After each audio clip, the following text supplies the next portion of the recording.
What's up, Hyperfast Nation? On this episode of the show, I'm talking about a report that just came out that has a surprising statistic on just how few homes are being sold and how real estate agents should react. Stand by for the next episode of the Hyperfast Show.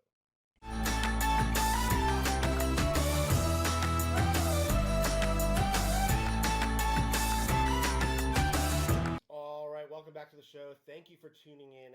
As always, I hope you've been enjoying the show. If you are a long-time listener, first-time listener, and have not left us a review and are getting value out of this, I would greatly appreciate it if you could go over to iTunes, leave us a review, give us some feedback, or if you're watching on YouTube, write a comment, let us know how we're doing. I'm always interested in your feedback, so thank you for doing that. Today, we are talking about a report that just came out. It was a study, actually, let me pull it up here, that was done by Redfin, and it shows that we have had the lowest turnover rate in real estate in 30 years. They looked at home sales from January to August of 2024, the first 8 months, and 2.5% of homes turned over in the U.S. That means 2.5% of homes sold.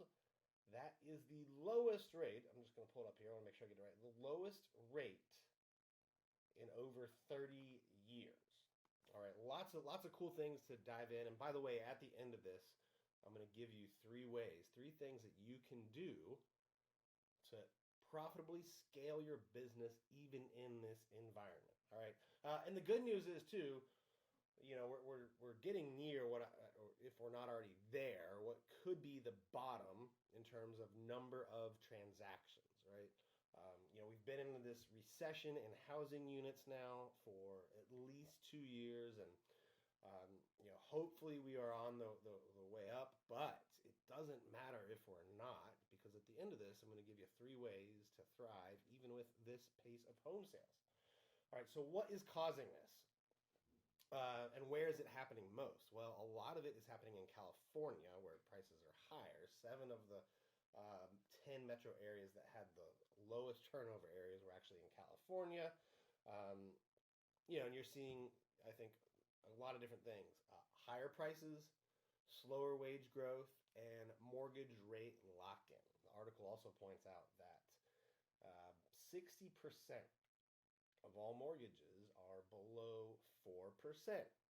So that, combined with the higher cost to build and a more pessimistic outlook from builders, is causing inventory to just be at low levels as well. So that's also hindering it, right? That's preventing prices from coming down in many areas. So you have this effect of mortgage rate lock-in, wages not keeping up, and prices not coming down because of lack of inventory. All right, the top 10 cities with the fastest pace, right? So just so you guys are aware, and because not every market's the same, some cities are 50% higher turnover rate, like Phoenix, Arizona, Newark, New Jersey, Tampa, Florida, Austin, Texas, Jacksonville, Florida, Detroit, Michigan. So there are some areas that have a higher turnover rate. Every market's different, but overall, this is the lowest turnover rate we have seen in 30 years.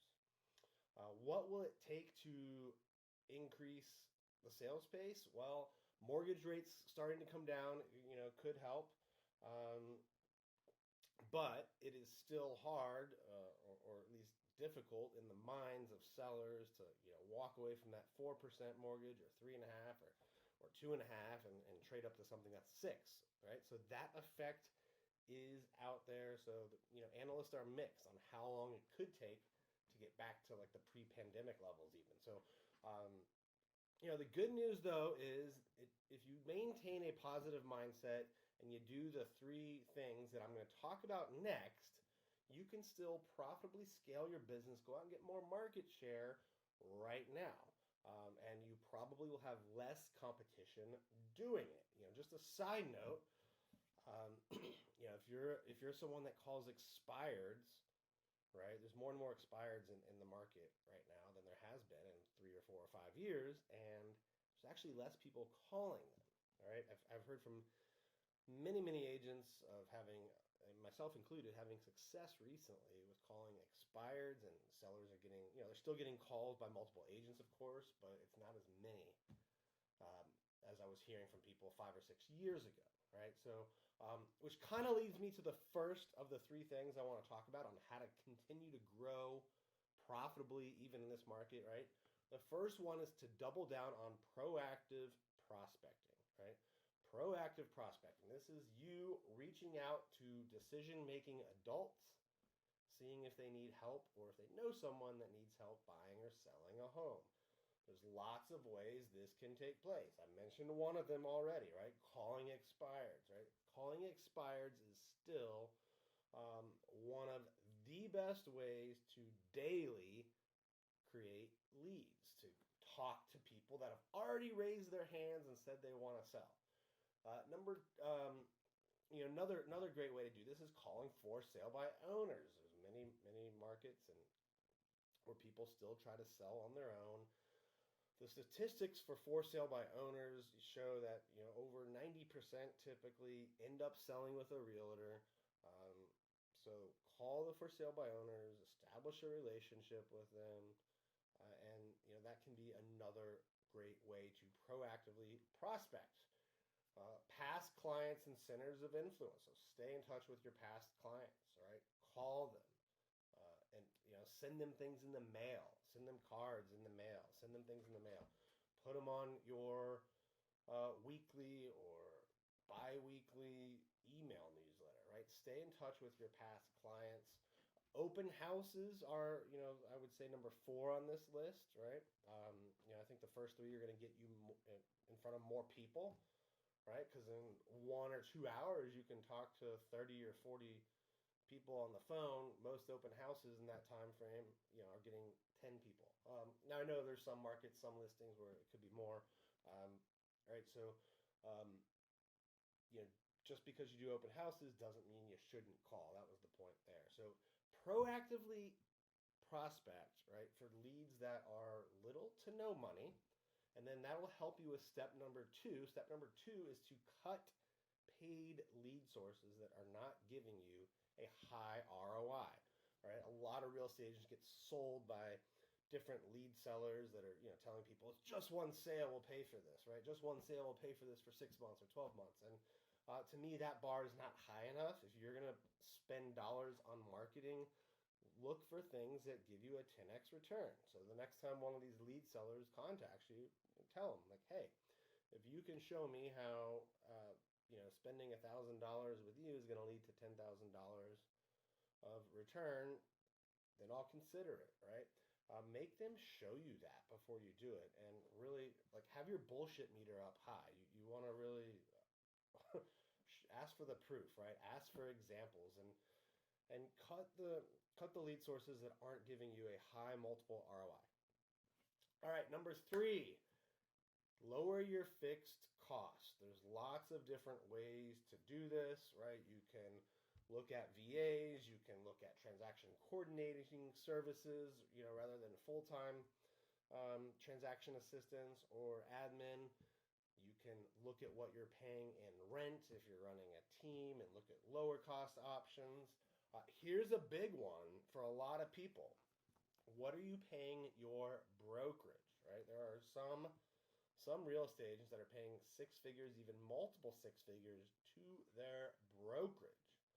And you could be at a company like eXp Realty where you have a $16,000 cap. I've helped some people join eXp that increase their net income by 6 figures or more just by continuing to do what they've always done, right? And that doesn't even get into the other benefits of being at a place like eXp, the collaboration, the training, the access to different technologies and solutions, the stock awards, the revenue share. There are so many other parts of it, but really look at your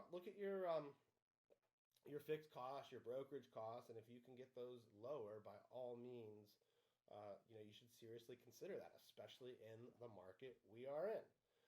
All right, I hope you guys got a lot of value out of that. I hope you are not too distraught by the news, and I'm just repeating it, right? That we are in this 30-year low in terms of percentage of houses turning over. And don't let that bother you. Stay heads down, stay focused, proactively lead generate. Look at your marketing expenses and look at your fixed costs. If you can do those things, you are going to stay ahead. You're going to get market share. You're going to grow your business profitably, even in a challenging market like this. Now, if you're listening and wondering more about eXp Realty and want to join the hundreds of agents that have joined Carrie and I at the company, and get all of the eXp benefits plus the different coaching and training and masterminds that we do for the agents that are in our group at eXp, and we're in like 20 states now or something last I looked, right? So if you want to learn more about doing that, send me a text message at 703-638-4393. Yes, I will answer it.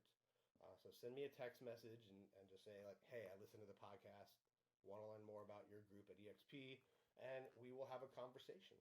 And I'll reply, set up a quick call, and if you're open to learning more, we'll continue it. And maybe it was a good fit for you, maybe it's not. That's okay. All right, thank you for tuning in to this episode of the podcast. We will see you next time.